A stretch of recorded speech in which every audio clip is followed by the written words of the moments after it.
bantu like dan subscribe-nya ya. Terima kasih.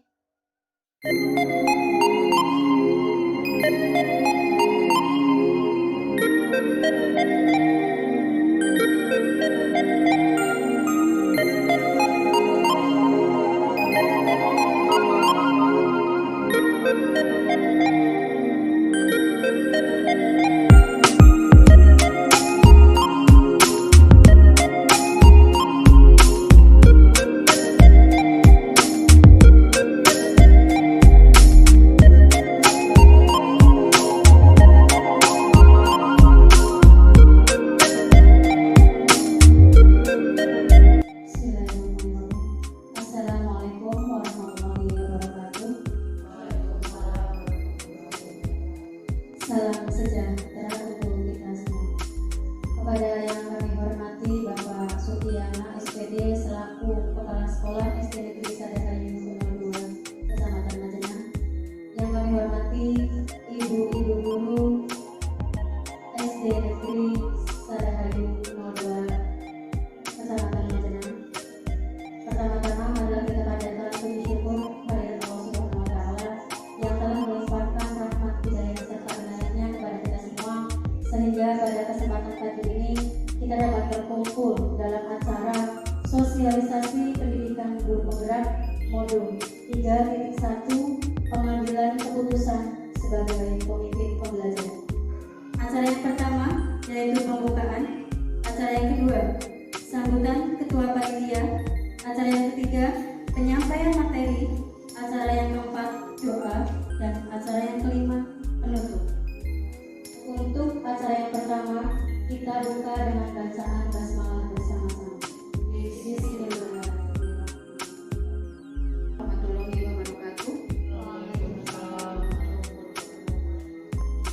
Laporan Ketua Panitia Sosialisasi Modul 3.1 pengambilan keputusan sebagai pemimpin pembelajaran dilaksanakan di SD Negeri Sadarayu 02 diikuti oleh semua guru kelas dan mapel.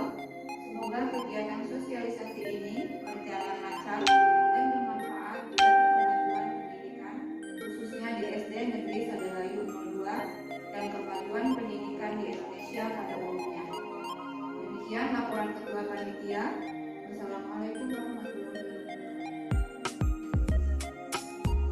Bismillahirrahmanirrahim. Assalamualaikum warahmatullahi wabarakatuh. Salam dan bahagia. Salah satu kata yang selalu diucapkan pada saat setiap kegiatan di pendidikan guru penggerak supaya kita berada dalam keselamatan dan kebahagiaan selalu dalam menimba ilmu di pendidikan guru penggerak. Pada kesempatan kali ini saya akan mensosialisasikan modul 3.1 di pendidikan guru penggerak, yaitu pengambilan keputusan sebagai pemimpin pembelajaran. Karena seyogianya kita guru adalah sebagai pemimpin pembelajaran di kelas. Sekolah adalah institusi moral yang dirancang untuk membentuk karakter para warganya. Kemudian, keputusan-keputusan yang diambil di sekolah akan merefleksikan nilai-nilai yang dijunjung tinggi oleh sekolah tersebut dan akan menjadi rujukan atau teladan bagi seluruh warga sekolah. Dari kata-kata ini, dalam setiap mengambil keputusan, kita harus bisa mengambil atau menjunjung tinggi nilai yang baik tentunya, karena akan menjadi refleksi bagi seluruh warga sekolah. Kemudian, seseorang yang memiliki penalaran yang baik sepantasnya menghargai konsep-konsep dan prinsip-prinsip etika yang pasti. Prinsip-prinsip etika sendiri berdasarkan pada nilai-nilai kebajikan universal yang disepakati dan disetujui bersama, lepas dari latar belakang sosial, bahasa, suku bangsa, maupun agama seseorang. Jadi nilai kebajikan universal ini sifatnya netral dan dianut oleh seluruh manusia di dunia lepas dari seluruh latar belakang. Nah, nilai-nilai kebajikan universal meliputi hal-hal seperti keadilan, tanggung jawab, kejujuran, bersyukur, lurus hati, berprinsip, integritas, kasih sayang, rajin, komitmen, percaya diri, kesabaran, dan masih banyak lagi nilai universal yang ada di masyarakat. Kemudian, dalam pengambilan keputusan ada yang namanya bujukan moral dan dilema etika. Apa itu bujukan moral? Bujukan moral adalah ketika seseorang harus memilih dan membuat keputusan antara benar dan salah. Nah, kalau bujukan moral ini kita dalam membuat keputusan tentunya akan lebih mudah, karena di situ adalah memilih antara yang benar dan yang salah. Kalau kita berprinsip atau berpegang pada prinsip universal, maka sepatutnya kita akan memilih yang benar, tidak akan memilih yang salah. Untuk bujukan moral, kita akan lebih mudah memutuskan keputusan yang kita ambil. Dan yang sulit adalah mengenai dilema etika. Dilema etika itu apa? Dilema etika adalah ketika seseorang harus memilih antara dua opsi, di mana kedua-duanya benar, tetapi saling bertentangan. Ini adalah saat di mana kita harus membuat keputusan antara benar dan benar. Misalnya saja, pada dilema etika itu contohnya misal ada seorang anak yang ditinggalkan oleh ibunya di rumah bersama adiknya.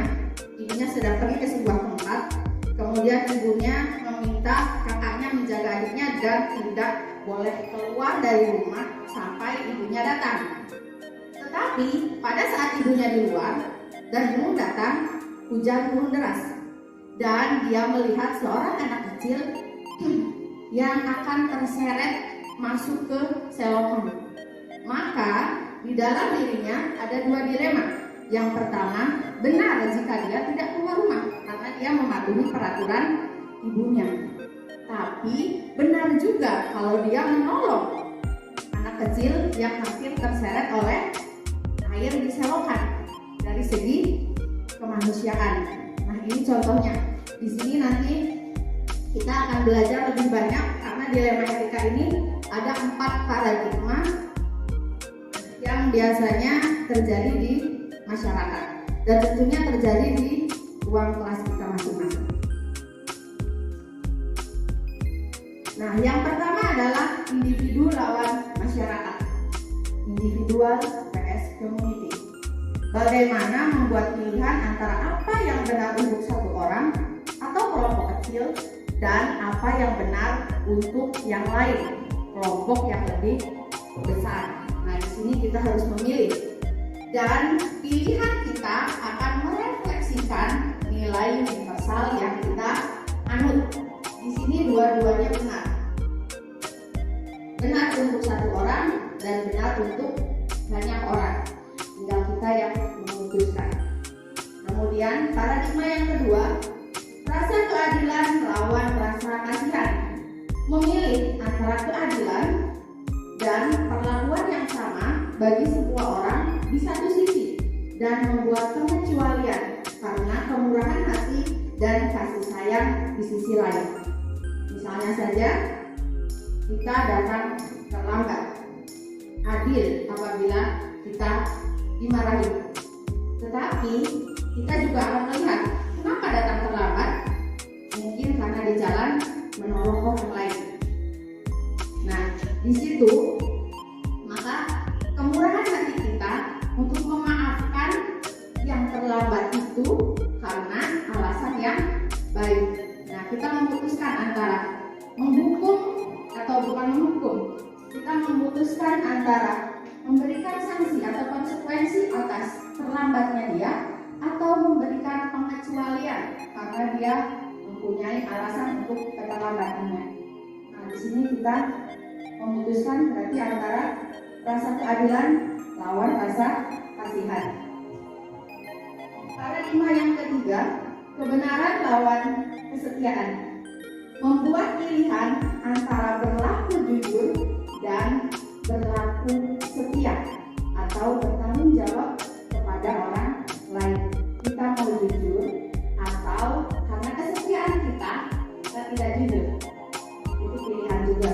Kemudian paradigma yang keempat, yang terakhir adalah jangka pendek lawan jangka panjang. Kadang perlu kita memilih antara yang kelihatannya terbaik untuk saat ini dan yang terbaik untuk masa yang akan datang. Jadi kita memutuskan apabila kita mendapatkan masalah, cara berpikir kita akan merefleksikan nilai universal yang kita anut. Kita akan lebih memihak untuk kepentingan sekarang atau kita akan memihak untuk masa yang akan datang. Ini 4 paradigma dilema etika. Kemudian dalam mengambil keputusan dari 4 paradigma tadi ada juga 3 prinsip pengambilan keputusan, yang mana prinsip dasarnya pada saat pengambilan keputusan ada 3 dasar yang harus melandasi keputusan kita. Yang pertama adalah berpihak pada anak atau pada murid. Yang kedua, berdasarkan kebajikan universal. Dan yang ketiga, tentunya bertanggung jawab. Di sini bertanggung jawab kepada manusia, dan yang paling mendasar adalah bertanggung jawab kepada Allah Subhanahu wa Ta'ala. Jadi setiap keputusan yang kita ambil harusnya didasari oleh 3 unsur itu. Dalam mengambil keputusan, seperti yang sudah disebutkan di awal, ada 3 prinsip. Yang pertama, berpikir berbasis hasil akhir. Di sini dalam mengambil keputusan kita berfokus pada hasil akhir. Apa hasil terakhir dari keputusan kita? Itu yang menjadi pedoman kita. Kemudian yang kedua, berpikir berbasis peraturan. Apa peraturannya? Itu akan menjadi dasar atau prinsip pengambilan keputusan kita. Dan yang ketiga, berpikir berbasis rasa peduli. Karena kepedulian kita akan mendasari bagaimana kita mengambil keputusan dalam kita menyelesaikan setiap masalah, baik di kelas, di sekolah, di rumah, di masyarakat, atau dimanapun kita berada. Karena prinsip pengambilan keputusan ini tidak hanya berlaku di lingkungan sekolah, tapi kita juga sering mengambil keputusan di rumah ataupun di masyarakat sebagai anggota masyarakat. Yang terakhir adalah konsep pengambilan dan pengujian keputusan. Dalam mengambil keputusan, kita harus melihat atau melakukan 9 langkah dalam pengambilan keputusan. Yang pertama, mengenali nilai-nilai yang saling bertentangan. Jadi dalam sebuah masalah kita harus tentukan dulu nilai-nilai yang bertentangan. Ada nilai kebijakan universal yang mana di situ di masalah tersebut. Kemudian yang kedua, menentukan siapa saja yang terlibat dalam situasi ini. Kita harus analisis siapa saja yang terlibat dalam masalah yang akan kita ambil keputusannya. Kemudian yang ketiga, kumpulkan fakta yang relevan dengan situasi ini. Dalam membuat keputusan, kita harus mengumpulkan fakta-fakta yang relevan dan berhubungan dengan masalah yang akan kita ambil keputusannya. Nah, langkah yang keempat adalah pengujian benar atau salah. Yang pertama, ada uji legal. Uji legal ini adalah benar atau salah berhubungan dengan hukum undang-undang yang berlaku di Indonesia. Kemudian ada uji regulasi atau standar profesional. Di sini uji apakah masalah kita ada pelanggaran kode etik profesi atau tidak. Kemudian ada uji intuisi, uji publikasi. Di uji publikasi ini uji ke apabila masalah yang kita ambil keputusannya dipublikasikan, apa yang akan kita rasakan. Yang terakhir adalah uji panutan atau idola, di mana di uji panutan ini kita akan merefleksi bagaimana seseorang yang kita jadikan panutan atau idola mengambil keputusan terhadap masalah yang menimpa kita. Kemudian yang kelima, Pengujian paradigma benar lawan benar. Di sini tadi ada 4 paradigma. Kita harus analisis masalah kita masuk ke paradigma yang mana, ataupun malah ke rujukan moral. Kalau rujukan moral berarti uji ini sudah terhenti di kelima karena sudah kita pasti memilih yang benar. Kemudian yang keenam, melakukan prinsip resolusi. Prinsip resolusi ini tadi prinsip pengambilan keputusan yang ada 3. Kita mau ambil yang mana? Apakah itu tadi yang pertama hasil akhir, yang kedua peraturan, atau yang ketiga berprinsip pada rasa kepedulian. Kemudian ada investigasi opsi trilema. Adakah inisiatif atau ide kreatif lain untuk memutuskan atau mengatasi masalah yang kita hadapi? Kemudian kedelapan, membuat keputusan. Setelah menguji sampai 7, kita akan buat keputusan apa yang akan diambil untuk menjadi sebuah keputusan. Dan yang terakhir, kita harus melihat lagi keputusan dan merefleksikannya, apakah keputusan yang kita ambil benar-benar sudah berdasarkan 3 dasar pengujian tadi, berpihak kepada murid, kemudian yang kedua tanggung jawab, dan yang ketiga apakah sudah berpedoman pada nilai-nilai kebijakan universal, nilai-nilai kebajikan universal. Nah, mungkin ini yang dapat kami sampaikan pada sosialisasi modul 3.1. Terima kasih. Bergerak untuk pendidikan. Wassalamualaikum warahmatullahi wabarakatuh. Assalamualaikum warahmatullahi wabarakatuh. Bismillahirrahmanirrahim. Alhamdulillahirabbil alamin. Alhamdulillahirabbil alamin. Rabbana alhamdu kama yanbaghi li jalali wajhika wa li sultanik.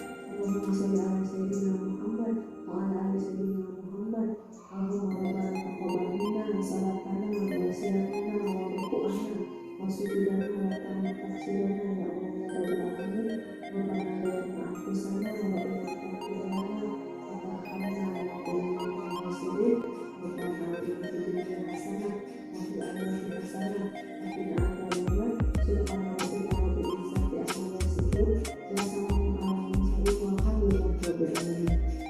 Demikian acara sosialisasi pendidikan guru penggerak modul 3.1 mudah-mudahan dapat bermanfaat untuk kita semua, khususnya sebagai seorang pendidik, yaitu sebagai pemimpin pembelajaran.